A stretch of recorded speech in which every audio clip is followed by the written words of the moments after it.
नरसिंह मेहता के बेटा का ब्याह हुआ निश्चित, मैं कथा में सुनाया करता हूं, बड़ी सुंदर कथा है। तो जैसे ही ब्याह निश्चित हुआ तो अब नरसिंह मेहता बेचारे सामान्य, लेकिन जिस कन्या से बेटा का ब्याह होना था वो कन्या के पिता बड़े धनवान, और नरसिंह मेहता का कीर्तन इतना प्रसिद्ध था और नरसिंह मेहता की भक्ति इतनी प्रसिद्ध थी कि वो जिस नगर में जाते थे सब लोग उनको वंदन जरूर करते थे। तो इसी वंदन के भाव में देख करके एक नगर सेठ ने अपनी बेटी का ब्याह नरसिंह मेहता के पुत्र से पक्का कर दिया। ये बढ़िया चित्र लगवा दिए भक्तों के, आते रहेंगे याद कोई ना कोई। तो बहुत देर से नरसिंह मेहता जी कह रहे थे, बोले आए हो गुजरात, जूनागढ़ पास ही है, हमारा नाम थोड़ा ले लो द्वारिकाधीश जी के चरणों में। अभी सब लगभग प्रयास करूंगा जितने हैं सबके चरित्र आए। तो नरसिंह मेहता एक नगर सेठ की कन्या से अपने बेटे का ब्याह निश्चित कर दिया। अब वो सेठ जी ने अपनी बेटी का ब्याह निश्चित किया तो 4-5 और सेठ मिले, उन्होंने कहा हमने सुना आपने अपनी बेटी का ब्याह पक्का कर दिया। तो सेठ जी बोले हाँ कर दिया। बोले किससे किया? बोले नरसिंह मेहता से, उनके बेटे से। तो एक सेठ बोला पूरी दुनिया में आपको वही मिला, हमने अपना बेटा इतनी बार प्रस्ताव दिया आपको वो नहीं सुहाया, नरसिंह मेहता के बेटे से क्या आपने अपनी कन्या का ब्याह निश्चित कर दिया? अरे वो कीर्तनकार है, भले ही उनका बहुत नाम है सम्मान है, पर भैया घर में व्यवस्था नहीं है। तुम्हारी बेटी राजघराने जैसे रहने वाली, उनके घर में कैसे निभेगी? और शास्त्र आज्ञा करते हैं बेटी का विवाह सदैव अपने से ऊंचे कुल में ही करना चाहिए। सेठ जी, नरसिंह मेहता की स्थिति ऐसी नहीं है कि आपकी बेटी को एक समय भी प्रेम से पवा सके। आप तो भाव में करिया इस संबंध पक्का। और सेठ जी बोले सच में ऐसा? बोले हाँ, नरसिंह मेहता की स्थिति तो ऐसी है। बोले अब क्या करें, हमने तो पक्का कर दिया। बोले पक्का ही तो किया, ब्याह थोड़ी हुआ है। ब्याह हो जाए तो बात अलग है, अभी पक्का ही तो हुआ है, तोड़ दो संबंध। सेठ जी बोले ऐसे अच्छा नहीं लगता ये तोड़ना। अभी वो आज का समय थोड़ी ही था, आज के समय में तो कुछ भी संभव है, पर उस समय पर लोग संकोच करते थे। नरसिंह मेहता बड़ा संकोच करें कैसे, वो सेठ जी बड़ा संकोच करें कैसे मना करूं मैं एक बार हाँ कहने के बाद। तो एक सेठ जी ने बड़ा दिमाग लगाया, बोले सुनो एक काम करो। बोले क्या? एक पत्र लिखो और पत्र में लिखो कि हमारी बेटी को ब्याहने के लिए जब आओ तो ऐसी बारात लेके आना। कैसी बारात लेके आना? बोले 100 तो हाथी हों, 200 घोड़े हों, 50 प्रकार के बैंड बाजे हों, और जितने बाराती आमे सबके गले में सोने के मणि माणिकों के हार, नवलखा के हार हों। जितने बाराती आमे सब बड़े सुंदर दिखने वाले हों, सबकी अचकने इतनी महंगी हों, आदि आदि। ये सब पत्र में लिख करके आप नरसिंह मेहता को भेज दो। नरसिंह मेहता जैसे पत्र देखेगा और सोचेगा इतनी व्यवस्था तो हम कर ही नहीं सकते, अपने आप खुद ही तोड़ देगा संबंध, आपकी बेटी सुरक्षित हो जाएगी। हाँ बोले ये बात ठीक है, व्यवस्था इतनी बता दो कि सामने वाला पहली हाथ खड़ा कर दे। पत्र लिखा महाराज, उसमें 100 हाथी। सेठ जी बोले 100 नहीं 200 ही कर दो सीधे, देखते ही हिल जाए नरसिंह मेहता। 200 हाथी कर दिए, 400-500 घोड़े कर दिए, और उन घोड़सवार हाथी सवार बढ़िया ऐसी अचकन हो, नवलखा के हार हो, आदि आदि सब विस्तार से 3-4 पत्रों में भर करके भेज दिया। पत्र लिख करके, पत्र को बढ़िया बंद करके और ऊपर लिख दिया जय श्री कृष्ण, भेज दिया। नरसिंह मेहता बैठे अपना कीर्तन कर रहे थे, तभी पत्रकार लेकर के आया पत्र, और आकर के बोला महाराज आपके लिए पत्र आया। नरसिंह मेहता बोले दिखाओ। पत्र देखा, पत्र के ऊपर लिखा था जय श्री कृष्ण। बोले ए सुनो इधर आओ, इस पे क्या लिखा है? बोले जय श्री कृष्ण। बोले जय श्री कृष्ण लिखा है, कहीं पर भी जय श्री नरसिंह लिखा है? नरसिंह मेहता लिखा है? कहीं नहीं लिखा। तो मेरा पत्र क्यों हुआ? जय श्री कृष्ण लिखा है, इसका मतलब ठाकुर जी का पत्र है, मेरा पत्र नहीं है ये। और भैया किसी और का पत्र तो खोलना भी नहीं चाहिए, जिसका पत्र वही देखेगा। नरसिंह मेहता ने खोला ही नहीं, दर दिया ठाकुर जी के, ठाकुर जी आपके किसी प्रेमी ने आपके लिए पत्र भेजा, बड़ा भारी पत्र है, अब मैं तो इसको खोलूंगा नहीं नाथ। और आप तो बड़े लीलाधारी हो, क्या पता रुक्मणी जी के मन में कोई भाव आ गया हुए हैं, उन्होंने कोई पत्र भेज दिया हो, क्या पता जामवती सत्यभामा सब द्वारिका में है, आपसे कोई लीला कर रही हो इसलिए पत्र भेजा। मैं तो नहीं पढ़ूंगा ठाकुर जी, आपका निज पत्र है, देख लीजिएगा इसमें क्या लिखा है। और पत्र धर दिया, खोला ही नहीं। ठाकुर जी मन ही मन सोच रहे, नरसी 200 हाथी लिखे हैं इसमें, खुल तो ले एक बार। पर नरसिंह मेहता तो ठाकुर जी को छोड़ दिया।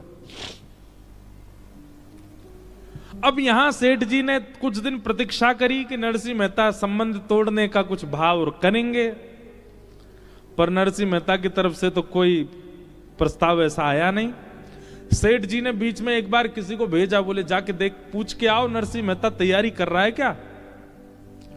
तो कोई गया, जाकर बोला, बोले हम तुम्हारे बेटे का जहां संबंध हुआ वहीं से आए हैं, वो लोग पूछ रहे हैं सब तैयारी, हाँ सब तैयारी चल रही है महाराज, हम बारात लेके आएंगे, उनसे कह दीजिएगा, कोई चिंता की बात नहीं। उस व्यक्ति ने जाके कहा तो उनको सेठ जी को विश्वास हो गया, जो जो हमने लिखा वैसी ही बारात आएगी।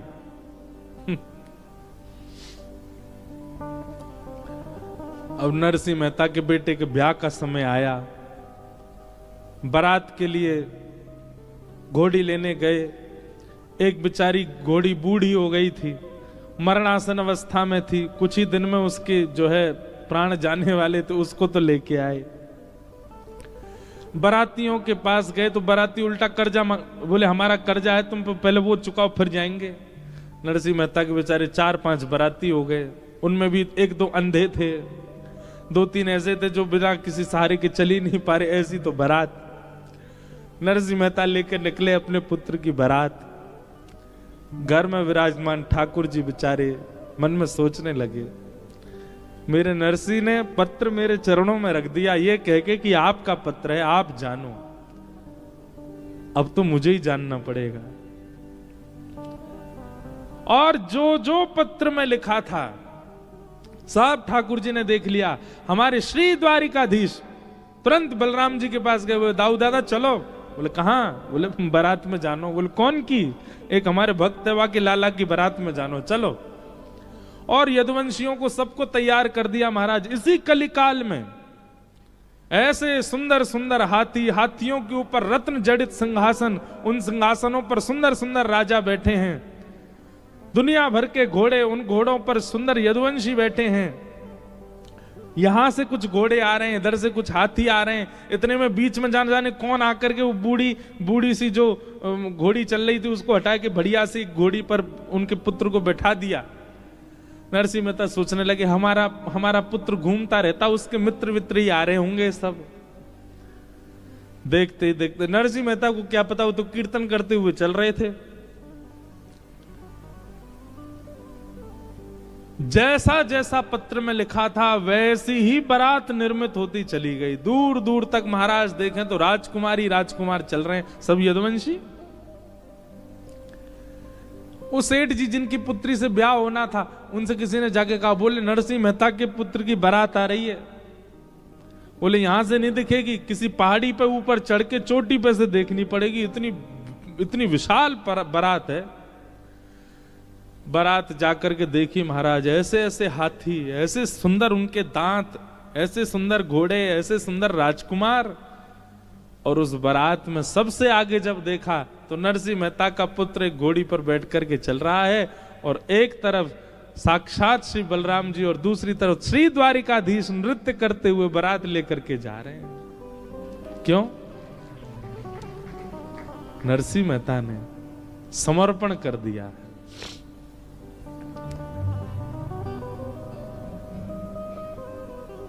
ठाकुर जी के मन को समझो, ये कथाओं के द्वारा क्या करना है, ठाकुर जी के व्यवहार को, ठाकुर जी के मन को, ठाकुर जी की स्थिति को समझ लो और वैसे बन जाओ।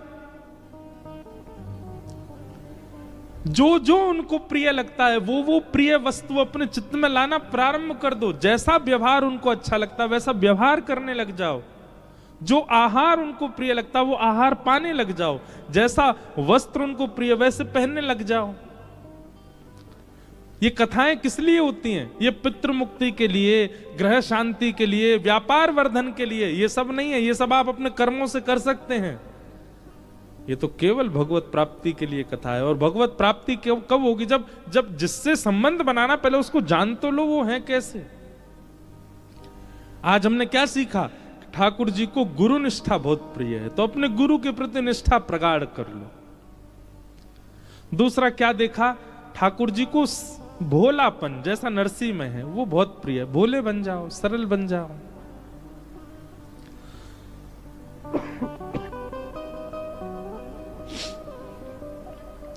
द्वारिकाधीश स्वयं राजा नहीं बने कभी, अपने नाना उग्रसेन को राजा बनाया इस नगरी का। अब इससे क्या सीखते हैं हम?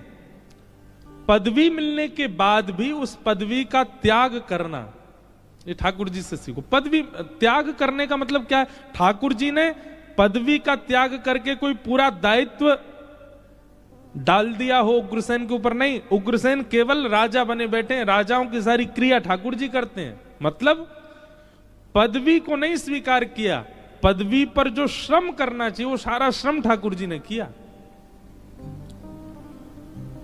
ऐसा वर्णन आता है कि द्वारिकाधीश रोज शाम को निकलते हैं, पूरी द्वारिका में भ्रमण करते हैं,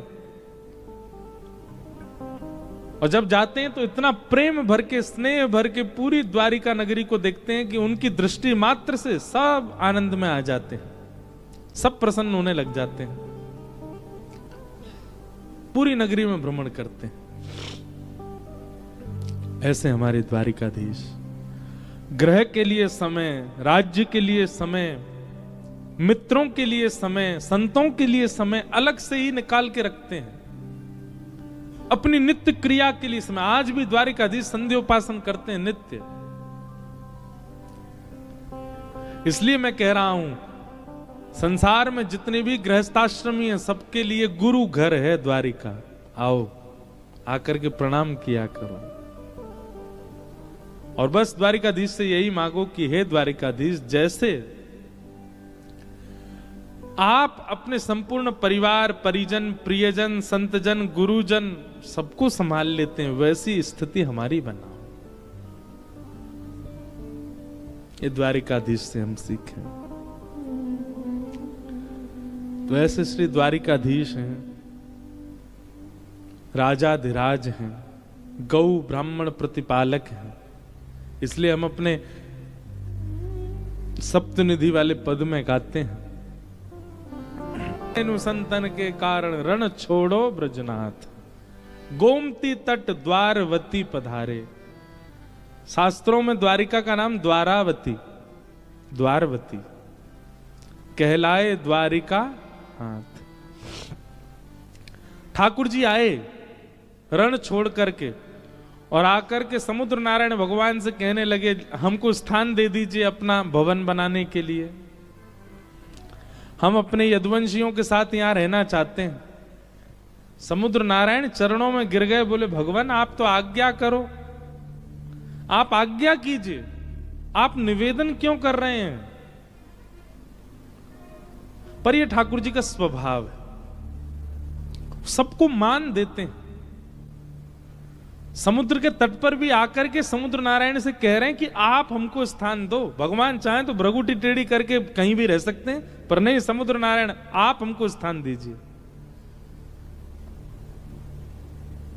इसीलिए विष्णु सहस्त्र नाम में मान देना भगवान का एक नाम भी है। सबको मान देते हैं। समुद्र भगवान से कह रहे हैं हमको स्थान दे दो। और तब समुद्र के बीचों बीच एक स्थान प्रकट हुआ। तब विश्वकर्मा को भगवान ने आज्ञा की कि आप एक नगरी बनाओ। तो विश्वकर्मा जी ने कहा कैसी नगरी बनाएं, कैसी चौखट हो, कैसी खिड़की हो, कैसे झूमर हो, बताओ। इंटीरियर बताइए कैसा चाहिए आपको। दुनिया के लोग अपने लिए घर बनाते हैं तो इंटीरियर और एक्सटीरियर दोनों डिजाइन करवाते, पर हमारे ठाकुर जी ने द्वारिका का ऐसा इंटीरियर करवाया। इंटीरियर कैसा होता है, या फिर खिड़की गेट ऐसे बनाए जाते हैं, आंधी आए तो धूल मिट्टी भीतर नहीं आ जाए, वर्षा का पानी भीतर नहीं आ जाए, कीड़े मकोड़े डेंगू नहीं आ जाए भीतर, ऐसा घर बनवाते हैं। मुंबई में रहते हैं आप लोग, तो मुंबई में तो इतनी इतनी ऊंची बिल्डिंग होती है, फिर भी मच्छर पहुंच जाते हैं ऊपर। मच्छर भी वहां पर ऊंची उड़ान भरने वाले हैं, फिर भी डेंगू हो ही जाता है लोगों को। एक है हमारे प्रिय सज्जन, उन्होंने सबसे बड़ी बिल्डिंग में सबसे ऊपर वाले फ्लोर पर करोड़ों खर्चा करके घर लिया। तो हमारे पिताजी बोले आपने इतना ऊपर घर क्यों लिया? बोले महाराज जी मच्छर नहीं आएंगे इतने ऊपर, उनकी क्षमता नहीं इतनी ऊपर आने की। बेचारे 2 महीना बाद डेंगू हो गया उनको, हॉस्पिटलाइज्ड थे। पिताजी बोले कैसे हो गया? इतने ऊपर घर लिया था, पूरा जीवन की जमा पूंजी सब खर्च कर दी फ्लैट लेने में कि हमको मच्छर नहीं खा जाए, कहां से हो गया? जैसे जैसे कलयुग बढ़ता जा रहा है, कीड़े मकोड़े भी हाईटेक होते जा रहे हैं। ठाकुर जी से कहियो कि ऐसे बढ़िया वाले पंख लगाओ ठाकुर जी, चाहिए आसमान में पहुंच जाऊं, मुंह काट जाऊं। अरे एक बार तो फ्लाइट में मच्छर आ गया था, मैंने कहा बता, ये भी विदाउट टिकट वीजा ट्रेवल कर रहा है, यहां पे भी लोगों को मलेरिया मार रहा होगा। तो सब लोग अपना घर बनवाते हैं अपनी इच्छानुसार, पर सीखो। श्री द्वारिकाधीश जी विश्वकर्मा से कहते हैं ऐसी नगरी का निर्माण करो जहां कभी किसी दैत्य का आगमन ना हो। मथुरा में आक्रांताओं ने बहुत आक्रमण किया, दैत्यों ने आक्रमण किया, राक्षसों ने आक्रमण किया, पर ठाकुर जी ने ऐसे भवन का निर्माण करवाया कि जहां पर केवल या तो वैष्णवा में, या तो केवल भक्ता में, या तो केवल विप्रा में किसी भी दैत्य बुद्धि या दैत्य स्वभाव वाले व्यक्ति का प्रवेश ना हो, ऐसी नगरी बनाओ। घर ऐसा निर्माण कीजिए जहां वैष्णव ही आवे, जहां भक्त ही आवे। अगली बार घर का निर्माण ऐसा ही कीजिए, अब जब भी बनाओ, अब बन चुका हो तो कोई बात नहीं, जिसके आवरण को देख के, जिसके औरे को देख करके, जिसकी एंट्रेंस को देख के, जिसका द्वार देख के, जिसकी दहली देख करके वैष्णव प्रसन्न हो जाए और उनका बार बार आने का मन हो। लोग ऐसा घर बनाते हैं कि रिश्तेदार, नातेदार, मित्र, पार्टी करने वाले बार बार आवे, वो नहीं उसी के घर चलो, वहीं पे बढ़िया वाली पार्टी होती है। ऐसा नहीं, एक बार कोई वृंदावन से ब्रजवासी आ गए हो, एक बार कोई वैष्णव आ गए हो, एक बार कोई संत आ गए, तो वो बस नक्की कर दें अगली बार हम जब भी इस नगर में आएंगे रुकेंगे आपके यहाँ, तब समझो कि आपका घर बनाना सार्थक है। ठाकुर जी ने ऐसा ही बनाया, द्वारिका का निर्माण ऐसा ही किया है, श्रीमद् भागवत जी में लिखा है।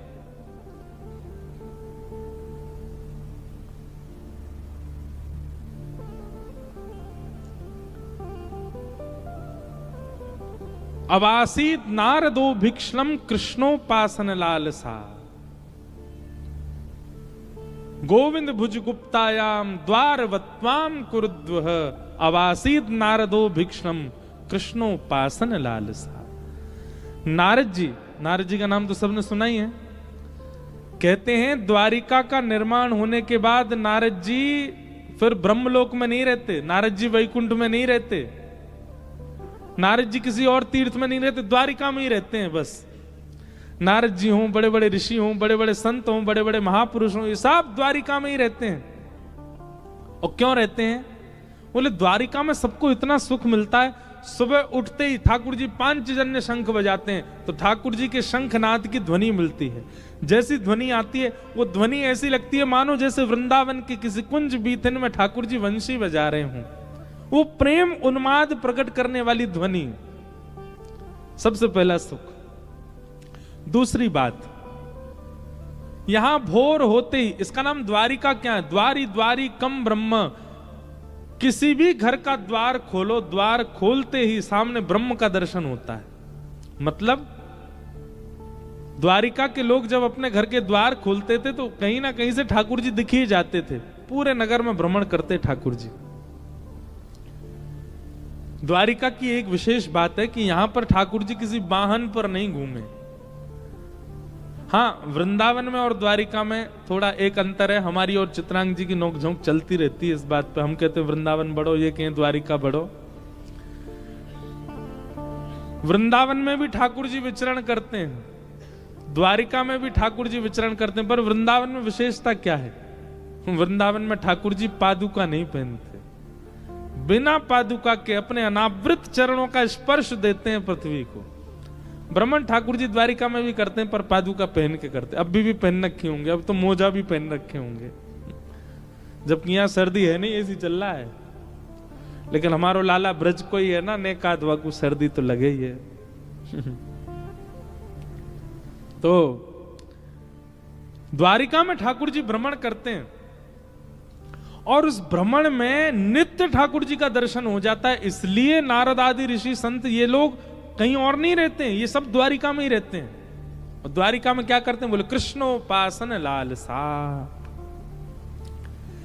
किसी ना किसी भाव से दर्शन हो जाता है ठाकुर जी का। एक और बात, जितने भी संत रहते हैं द्वारिका में, ये सब लोग भिक्षा लेने जाते हैं। भिक्षा लेने वाले संत द्वार पर जाते हैं, मंजीरा बजा कीर्तन करते हैं, भीतर से कोई माताएं बहनें लाएंगी प्रसाद, वो झोली में ले जाते हैं, उसी को पाते हैं। अब तो ऐसा नहीं होता, मुंबई में तो होता ही नहीं होगा, पर हमारे वृंदावन में आज भी होता है। भिक्षा मांगते हैं संत जन, मधुकरी मांगने आते हैं। तो द्वारिका में जितने भी संत रहते हैं, ये स्वयं भोजन थोड़ी बनाते हैं, स्वयं चूल्हा थोड़ी सिद्ध करते हैं, सब भिक्षा याटन करते हैं। पर द्वारिका की विशेषता यह है कि यहां पर किसी अन्य के घर से भिक्षा नहीं मांगी जाती, सब जाते हैं केवल द्वारिकाधीश के घर। लंबी लाइन लगती है संतों की, और सब कीर्तन करते मंजीरा बजा के, भिक्षा दे दो। और भिक्षा लेके कोई और नहीं, स्वयं द्वारिकाधीश आते। रोटियां लेके आएंगे, बढ़िया सुंदर साग लेके आएंगे, किसी को आटा दाल चावल लेके आएंगे, सबको अपने हाथों से पवाते हैं। संत महापुरुष आते तो भिक्षा लेने, पर ठाकुर जी की रूप माधुरी की भिक्षा लेकर के आनंदित हो जाते हैं और दिन रात बस उसी चिंतन में रहते हैं। तो द्वारिका में बहुत सुख दिया ठाकुर जी ने, वैष्णवों को, परिवारी जनों को, भजनानंदियों को, विरक्तों को, सबको बहुत सुख दिया ठाकुर जी ने। इसलिए कृष्ण दर्शन की लालसा यदि चित्त में हो तो दो स्थान पकड़िए, या तो ब्रजमंडल या द्वारिका। आपको साधना सिद्ध करनी है तो आप बद्रीनाथ जाइए, आपको तप सिद्ध करना है तो बद्रीनाथ जाइए, आपको भजन सिद्ध करना है, आपको भोजन सिद्ध करना है तो आप जगन्नाथपुरी जाइए, आपको परिक्रमा सिद्ध करनी है, अपना कोई योग बल सिद्ध करना है तो दक्षिण के मंदिरों में जाइए। पर आपको केवल और केवल कृष्ण प्राप्ति की भावना है तो या तो द्वारिका आ जाओ या ब्रजमंडल आ जाओ, या तो उस स्थान पर जाइए जहां से ठाकुर जी की लीला प्रारंभ हो रही है, ब्रज वृंदावन, या फिर उस स्थान पर आइए जहां ठाकुर जी अपनी लीला को विश्राम देते हैं, श्री द्वारिका। ये दो स्थान। मीराबाई, भक्तिमती मीराबाई ने जीवन भर ठाकुर जी को भजा, पर उनको भगवत प्राप्ति द्वारिका में ही हुई। नरसिंह मेहता, उनको भगवत प्राप्ति श्री द्वारिका में ही हुई। कितने महापुरुषों के ऐसे नाम हैं जिनको द्वारिका में ही दर्शन हुआ है ठाकुर जी का। इसलिए द्वारिका अति श्रेष्ठ है। ऐसी द्वारिका को हम बारंबार प्रणाम करते हैं, बारंबार वंदन करते हैं। तो ये नित्य की द्वारिका के प्रसंगों से कुछ कुछ प्रसंग लीजिएगा और याद रखिएगा, उद्देश्य केवल प्रेम है, पुण्य नहीं। उद्देश्य केवल प्रेम है, तप नहीं। उद्देश्य केवल प्रेम है। उस प्रेम के भाव से ही आप कथा सुनिए, उस प्रेम के भाव से ही द्वारिका में रहिए। क्या पता इन 7 दिनों में वही शंख चक्र सुदर्शन धारी चतुर्भुज रूप धारी श्री ठाकुर जी आपको द्वारिका की किसी गली में। अच्छा एक चीज आपने देखी, अभी हम नाथद्वारा से आ रहे हैं, ठाकुर जी जहां भी विराज रहे हैं ऐसा हो ही नहीं सकता कि वहां सकरी गली ना हो। आप नाथद्वारा चले जाओ, वहां पे भी छोटी छोटी गली। आप द्वारिका आ जाओ, यहाँ पे भी छोटी छोटी, और देखो जहां पे भी ठाकुर जी विराज, गैया जरूर मिलेगी। डाकोर जी चले जाओ, वहां पे भी छोटी छोटी गली। द्वारिका में, डाकोर जी में, जगन्नाथपुरी में अब तो वहां बड़ी कर दी, पर फिर भी छोटी गलियां वहां पर भी हैं। ठाकुर जी चाहे जहां चले गए, पर उनको ब्रज का वह कुंज भाव बहुत प्रिय लगता है ना। कुंज मतलब जहां सूर्य की किरण स्पष्ट ना पाती हो, कुछ ना कुछ आड़े आ जाता हो, उसको कुंज कहते हैं। ठाकुर जी ऐसी कुंज सब जगह बनवा देते हैं। नाथद्वारा में बनी, द्वारिका में बनी, जगन्नाथपुरी में बनी, डाकोर जी में बनी, वृंदावन तो प्रसिद्ध है कुंज गलियों के लिए। जब यहां गत वर्ष ठाकुर जी का उत्सव हुआ तो ब्रज द्वारिका मिलन महोत्सव, तो उसमें मैंने ब्रज द्वारिका के कई भाव कहे। उसमें हमने एक भाव और कहा, यहां जो चतुर्भुज है ना ठाकुर जी का, इसमें 2 भुजा किशोरी जी की हैं और 2 भुजा ठाकुर जी की हैं। वैसे तो ठाकुर जी और श्री जी एक ही हैं। जो बाम अंग है किशोरी जी का, ठाकुर जी का, वो किशोरी जी हैं, और दाहिना अंग जो है वो ठाकुर जी हैं। पर द्वारिका में ठाकुर जी के ऊपर दायित्व बढ़ गया। पारिवारिक रक्षा, राष्ट्र रक्षा, श्री ठाकुर जी दोनों यहां विराज रहे हैं, कोई विलग नहीं है। तो व्रज वृंदावन कहीं ना कहीं ठाकुर जी जहां भी जाते हैं वहां समय। और सबसे बड़ी बात, श्री जगन्नाथ रूप भले ही विराजमान है पश्चिम में, जगन्नाथपुरी पश्चिम हुआ कि पूर्व हुआ है? पूर्व हुआ ना, और ये पश्चिम हुआ। श्री जगन्नाथ जी भले ही विराजमान है पूर्व में, पर जगन्नाथ जी का प्रादुर्भाव स्थल श्री द्वारिका, द्वारिका में प्रकट हुए श्री जगन्नाथ जी। रोहिणी मैया ने ऐसी कथा सुनाई कि श्री ठाकुर जी का ही रूप प्रेम विगलित हो गया, और उस प्रेम विगलित रूप को जब नारद जी ने देखा तो नारद जी ने कहा, ना ठाकुर जी मुख पिघल गया, हाथ पिघल गए, चरण पिघल गए। तब ठाकुर जी ने कहा, नारद जी इस रूप को अपने चित्त में बसा लीजिए। ये रूप कलिकाल में एक धाम के रूप में श्री जगन्नाथपुरी में विराजमान होगा। इंद्रद्युम्न राजा पर कृपा करने के लिए मैं एक रूप धारण करूंगा, तब इसी रूप को वहां विराजमान करना। नहीं तो श्री जगन्नाथ भगवान का सबसे पहले वह रूप प्रकट कहां हुआ? द्वारिका में। अनेक महिमा है, अनेक बातें हैं श्री द्वारिका जी की, सब हम करेंगे, सब हम भाव रखेंगे। आज प्रथम दिवस है कथा का, महात्म के 1-2 श्लोक कहकर के फिर कथा को विराम दें। और कल से भैया 3 बजे से कथा को आप सब लोग आइएगा। हमारा तो एक भाव और था, हम हर बार द्वारिका आते हैं बंधे ही रह जाते हैं कथा के भाव में। पहली कथा करी तब भी हम बंधे रहे, फिर लाल जी का उत्सव किया तब भी निकल नहीं पाए। ऐसे एक भाव था कि इस बार कथा हम सुबह के सत्र में करें ताकि पूरे दिन डोलें, सब जगह जाएं, दर्शन करें, बेट द्वारिका जाएं, द्वारिका जी जाएं, नागेश्वर जाएं, एक दिन सोमनाथ भाग जाएं। पर अब जैसे बंग जी की और पूरे परिवार का मन होगा वैसे करेंगे। उनका मन होगा कि नहीं सुबह ही कर, शाम को करें तो शाम को करेंगे, फिर सुबह भागा करेंगे। पर रुकने वाले तो नहीं है इस बार। हमको द्वारिकाधीश जी का खूब सुंदर दर्शन करना है, सब जगह जाना है। तो जैसा क्रम रहेगा, ये समय भी हमारे लिए उपयोगी है, सुबह वाला भी उपयोगी, जो आप लोगों को उचित लगेगा वैसा समय। लेकिन कल का समय 3 बजे से ही है, तो कल तो आप 3 बजे ही आना। फिर अगर कुछ परिवर्तन करना होगा तो हम बता देंगे। भगवान ने यहाँ पर कई बाल लीलाएं भी की हैं द्वारिका में, उन सब का भी उद्घाटन करेंगे कथाओं में। ठाकुर जी कभी कभी चोरी करवे को मन भयो है, ठाकुर जी ने रास विहार भी किया है, ठाकुर जी ने कई मधुर भावों को भी प्रकट किया है। अब आदत तो ब्रज की रहेगी, भले ही गुजरात में आ जाएं बदल थोड़ी जाएंगे, भाव तो सब ब्रज के ही रहेंगे ठाकुर जी। भले ही गुजरात वाले ये गुजरात में इतना मिष्ठान भोजन ही तब से प्रारंभ हो गया जब से ठाकुर जी आए यहाँ पे। जब से हमारे मीठे मीठे ठाकुर जी आए तब से यहाँ के सब प्रसादियों में मिष्ठान ही। अच्छा एक बात और बताएं, हमारे ठाकुर जी आए, अब थोड़ी न खिंचाई करें द्वारिका वालों की, वैसे तो एक ही बैठे हैं यहाँ पे। ठाकुर जी को इतनी याद आती वृंदावन की, सुबह बाल भोग में तो थोड़े से उदास बैठे रहते, राजभोग में तो थोड़े से उदास बैठे रहते, रात्रि ब्यारू भोग में भी उदास रहते। इसलिए गुजरात के लोगों ने सोचा इनको कैसे प्रसन्न किया जाए, इसलिए सब्जी में भी मीठा, दाल में भी मीठा, रोटी में भी मीठा, छाछ में भी मीठा, सब में मीठो मीठो डालो कि ठाकुर जी पिए तो नहीं प्रसन्न तो हो जाएंगे। तो ये मिष्ठान का जो प्रसाद में भाव आया ना, वो हमारे ठाकुर जी को प्रसन्न करने के लिए यदुवंशियों ने ये प्रकल्प किए, तभी से गुजरात में मीठा ही मीठा बनता है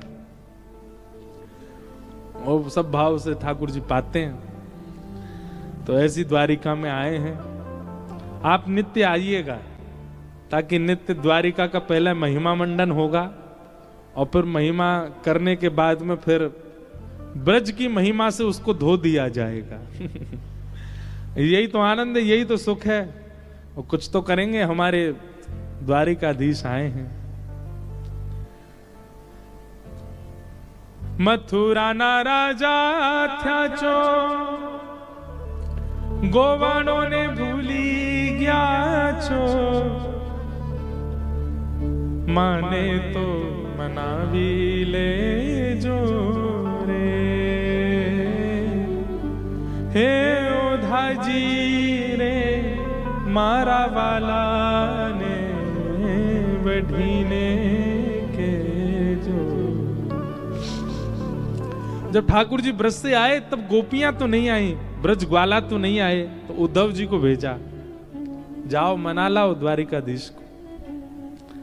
पर अब समय बदल गया है, अब ब्रजवासी खुद आया है मनाने के लिए, और अब द्वारिकाधीश को मना के तो जाए। बस माने भय तो हैं, रीझे भय तो हैं, पर अब गोपियों की पाती लेकर के उद्धव नहीं आ रहे हैं, अब तो स्वयं ब्रजवासी आ रहे हैं। तो 7 दिन हम तो अपने ठाकुर जी को मना नहीं आए, ठाकुर जी को लाड करने ही आए हैं, ठाकुर जी को ब्रज की याद दिलाने ही आए हैं। और निश्चित है हमारे श्री द्वारिकाधीश जी रीझेंगे, मानेंगे, आनंदित होंगे। आप सब लोग, भले ही आप मुंबई से आए हो, कलकत्ता, हैदराबाद, जहां से भी आए हो, इन 7 दिनों के लिए आप सब लोग ब्रज का ही पक्ष लीजिएगा कि आप सब ब्रजवासी हो, और उसी भाव से दर्शन करने जाना। जो जो यहाँ के द्वारिका के तो वैष्णव सिद्ध हैं, कथा में कम आते हैं, पर जो जो बाहर के बैठे हैं यहाँ पर, आप सब लोग द्वारिकाधीश का दर्शन इसी भाव से करने जाना। हम सब ब्रजवासी हैं, और ठाकुर जी को मनाइएगा। हे लाला, यशोदा मैया, राधा रानी, सब गोपियां आपकी बाट निहार रही हैं। लाला तेरी बाट निहारे राधा, तेरी बाट निहारे राधा, सवरिया आजा रे आजा सवरिया आजा। सिर पर है गोरस की मटकी, तेरे दरस हित पथ में अटकी। आजा रे चित चोर गवारे, ठाड़ी तेरी गुजरिया सवरिया। आजा रे आजा सवरिया आजा। तेरी बाट निहारे राधा, सवरिया आजा रे आजा सवरिया।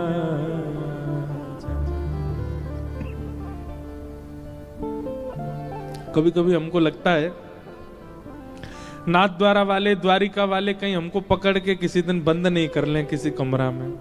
हम नाथ द्वारा गए, वहां जाके भी हम यही कह रहे, हम गोवर्धन नाथ जी को ले जाने आए हैं। श्रीनाथ जी वापस गिरिराज जी में कब विराजेंगे? और द्वारिका आके भी हम यही कह रहे, चलो लाला बहुत दिन राज शासन कर लियो, चलो वहीं पे बढ़िया आपको माखन मिश्री पवामेंगे, बढ़िया प्रेम से भोजन करावेंगे। पर ठीक है, हम ब्रजवासी बड़े उदार हैं। हमने जनमानस पर, संसार के लोगों पे उदारता करते हुए ठाकुर जी का एक रूप भेज दिया, जाओ द्वारिका तक चले जाओ, नहीं वहां पे भी कृपा करे आओ। एक स्वरूप जगन्नाथपुरी में भेज दिए, एक हिमालय पे भी भेज दिए, एक नाथ द्वारा में राजस्थान मध्य में भेज दिए, एक दक्षिण में भी भेज दिए, पौड़ानाथ रंगनाथ भगवान लेटे हैं। पर इन सबको भेजा ब्रजवासियों नहीं है।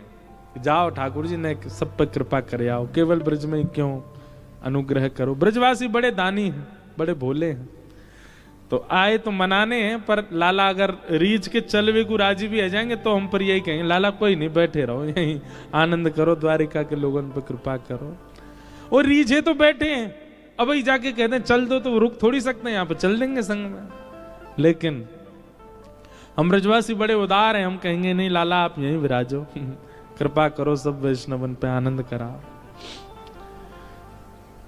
सच्चिदानंद रूपाय विश्वोत्पत्त्यादि हेतवे तापत्रय विनाशाय श्री कृष्णाय वयं नमः। महात्मा का पहला श्लोक सब लोग बहुत ध्यान से सुने, एक दो श्लोक सुन के फिर हम कथा को विराम देंगे। भगवान के कितने रूप हैं? 3, सत्य, चित और आनंद। 3 रूप हैं। ठाकुर जी सत्य हैं सबसे पहली बात। दूसरी बात, ठाकुर जी चैतन्य हैं। सत्य हैं ठाकुर जी, इस बात को कहने का मतलब है बाकी सब असत्य हैं, केवल ठाकुर जी सत्य हैं। साचो एक राधा रमण, झूठो सब संसार। बाकी सब झूठे हैं, केवल राधा रमण जी साचे हैं। ठाकुर जी और ठाकुर जी के संबंध की जितनी वार्ताएं केवल यही सत्य हैं, बाकी सब असत्य है। हमारे कई महापुरुष तो ऐसा कहते हैं कि आप जितनी देर कथा सुन रहे हैं ना, आप केवल उतनी देर ही जीवित हो, उसके अलावा तो आप मृतक के समान हो। आप जितनी देर भजन कर रहे हो, जितनी देर नाम जप कर रहे हो, जितनी देर वृंदावन को याद कर रहे हो, जितनी देर द्वारिका को याद कर रहे हो, केवल उतनी देर आपकी श्वास गिनी जा रही है, बाकी तो आप मृतक समान हो। मतलब हमारा जीवन भी एग्जिस्ट तभी करता है जब हम ठाकुर जी की सेवा में हैं। अच्छा देखो, एक बात का कभी अनुभव करो, बिना कथा के आप अपने आप को देखिए और कथा में आप अपने आप को देखिए, कितना अंतर है। बिना कथा के एक जगह स्थिर नहीं रह सकते आप। बिना कथा के कलयुग के राक्षस के बिना नहीं रह सकते आप। कलयुग का राक्षस है। कई सारे ब्रांड आ गए हैं अब, इसमें भी ब्रांडेड राक्षस हैं कलयुग में।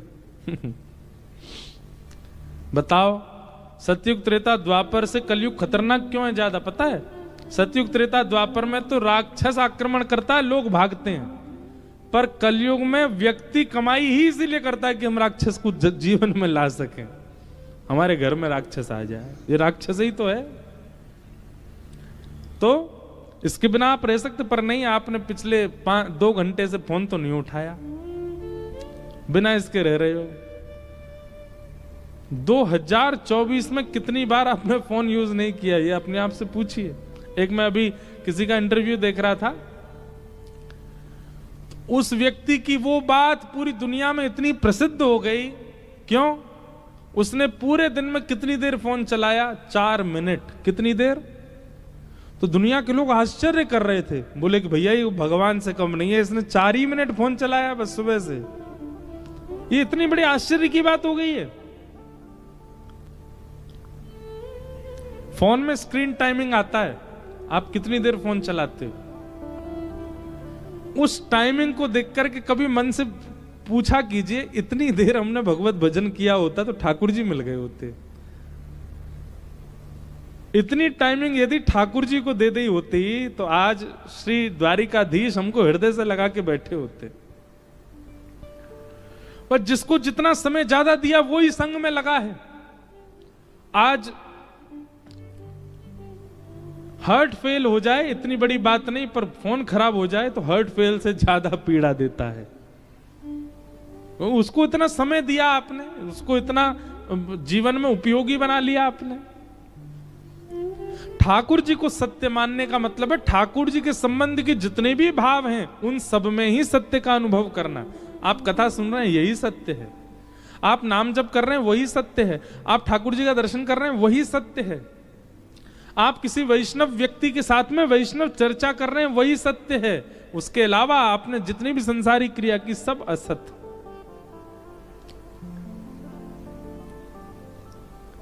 ठाकुर जी का पहला रूप क्या है? सत्य। ठाकुर जी का दूसरा रूप क्या है? चैतन्य।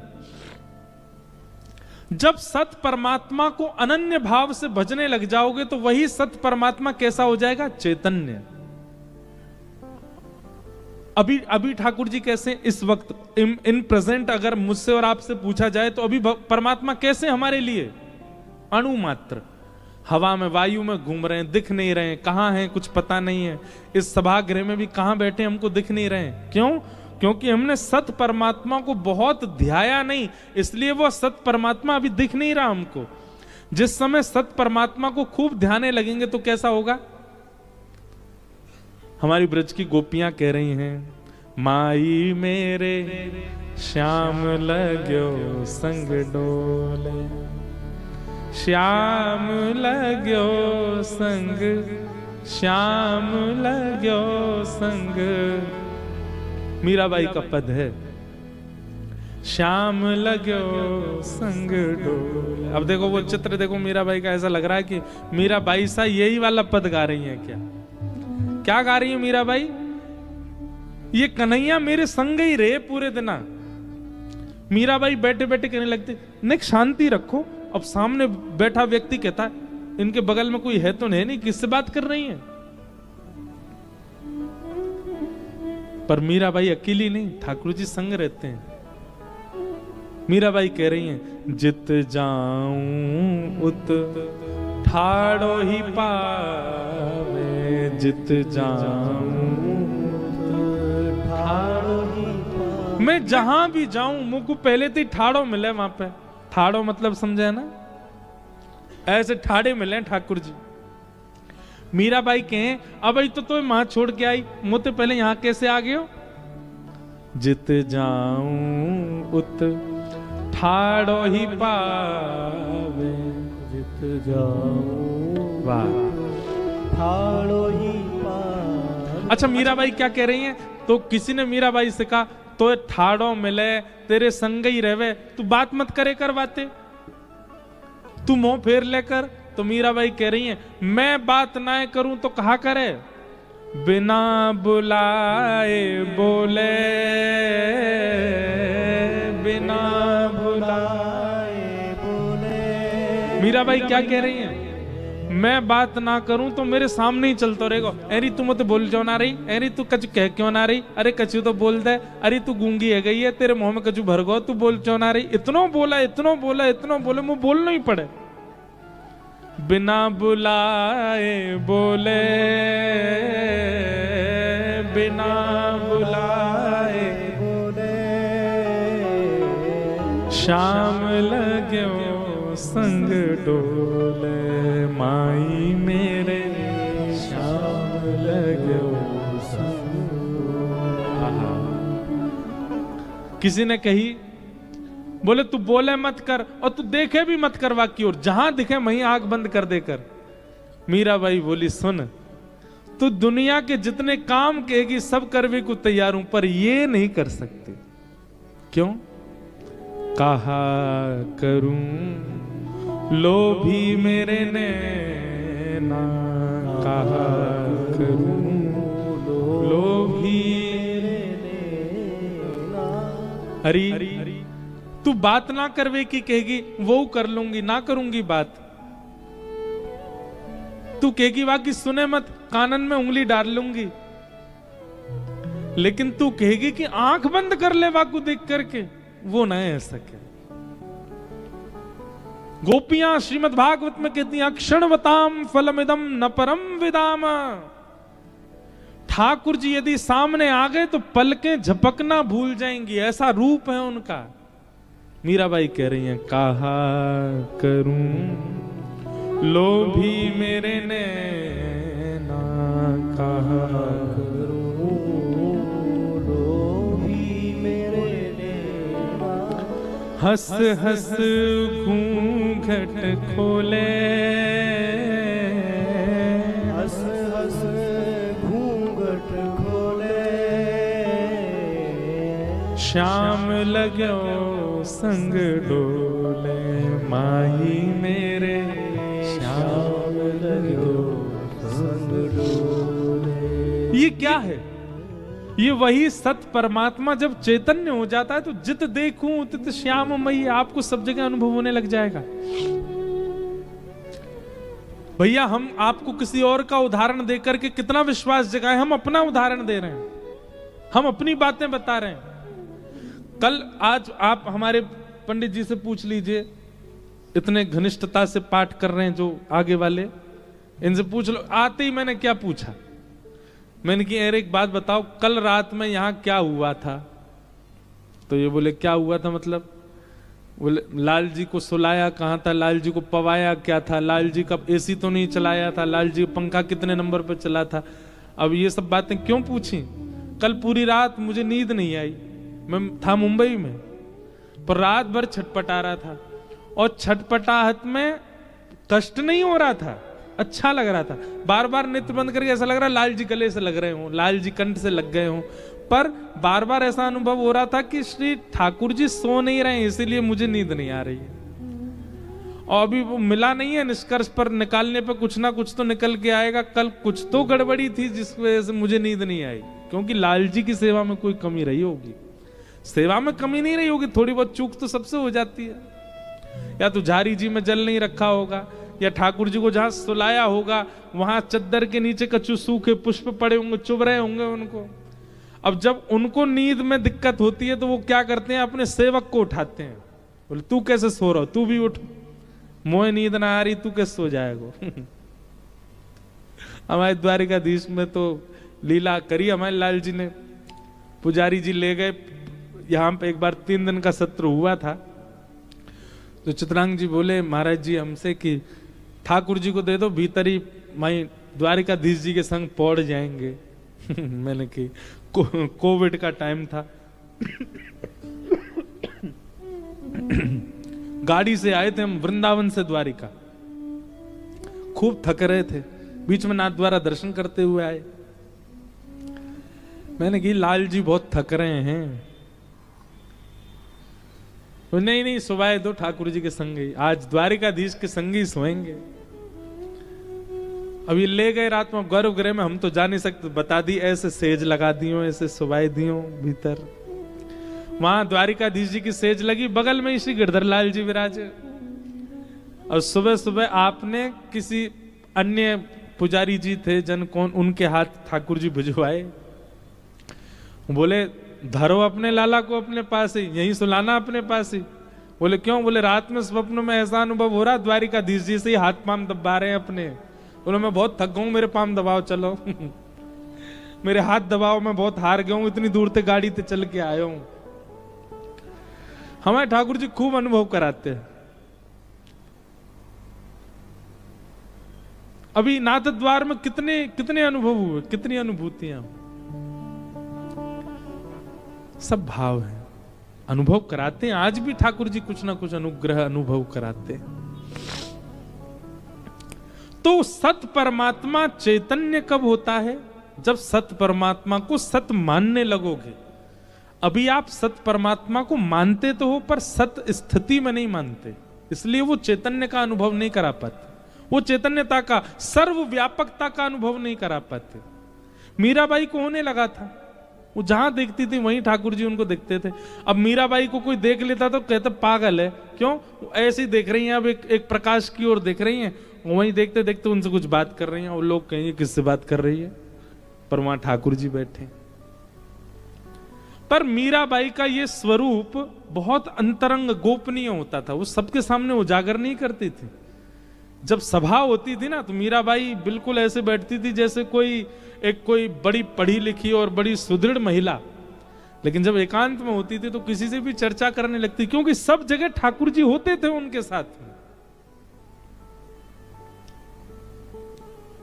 हमारे बिहारी जी कैसे प्रकट हुए? स्वामी श्री हरिदास जी महाराज एक कुंज को नित्य प्रणाम करते थे, उस कुंज में कुछ नहीं था। तब आपसे पूछा गया, बोले आप नित्य एक खाली कुंज को प्रणाम करते हैं, वहां क्या है? तब आपने आज्ञा करी, बोले भीतर जाओ। कुंज में भीतर गए तो वहीं देखा प्रिया प्रियतम विहार कर रहे हैं, और वहीं से श्री बिहारी जी महाराज पधारे और आकर के आज भी वृंदावन में विराज रहे हैं। अदृश्य था वो स्थान जहां से बिहारी जी आए, आज वो चैतन्य बन के सबको दर्शन दे रहे हैं। पूरा विश्व वृंदावन जाके बिहारी जी का दर्शन करता है, पर कोई मूल में जाए बिहारी जी प्रकट कहां से हुए थे? जहां किसी को कुछ दिख नहीं रहा था, उस अदृश्य कुंज में से बिहारी जी आए। क्यों? क्योंकि स्वामी श्री हरदास जी को वहां चैतन्य बिहारी जी दिखते थे।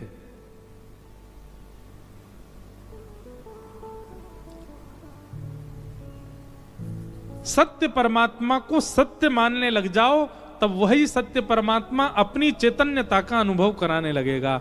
और जिस दिन चैतन्यता का अनुभव होने लग गया, उस दिन तीसरे रूप का अनुभव होगा। क्या? आनंद। फिर तो आनंद में ही रहोगे, फिर तो प्रसन्न रहोगे, फिर तो मस्ती में ही रहोगे, फिर तो झूमते ही रहोगे। फिर तो चाहे निद्रा पूरी हो ना हो, भोजन मिले ना मिले, वस्त्र मिले ना मिले, मान हो सम्मान हो अपमान हो, आप आनंद में ही रहोगे। ठाकुर जी प्राप्त हो जाएंगे तो ऐसे है जाओगे। फिर संसार की व्यवस्था आपको प्रसन्न नहीं करेगी, संसार की अव्यवस्था आपको निराश नहीं करेगी, आप सर्व स्थिति में प्रसन्न रहोगे। ठाकुर जी प्राप्त हो गए तो सच्चिदानंद रूपाय विश्वोत्पत्त्यादि हेतवे, विश्व की उत्पत्ति आदि के जो हेतु हैं, तापत्रय विनाशाय श्री कृष्णाय वयम नमः। ऐसे श्री कृष्ण को, ऐसे श्री द्वारिकाधीश प्रभु को हम बारंबार प्रणाम करते हैं, बारंबार वंदन करते हैं, बारंबार नमन करते हैं। यम प्रव्रजन्तमनुपेतमपेत कृत्यम द्वैपायनो विरह कातरया जुहाव पुत्रेति तन्मयतया तर्वोभिनेदुस्तं सर्वभूत हृदय मुनिमानतोऽस्मि। महात्मा के दूसरे श्लोक में श्री सुखदेव जी को वंदन किया, हम उन्हें भी बारंबार प्रणाम करते हैं।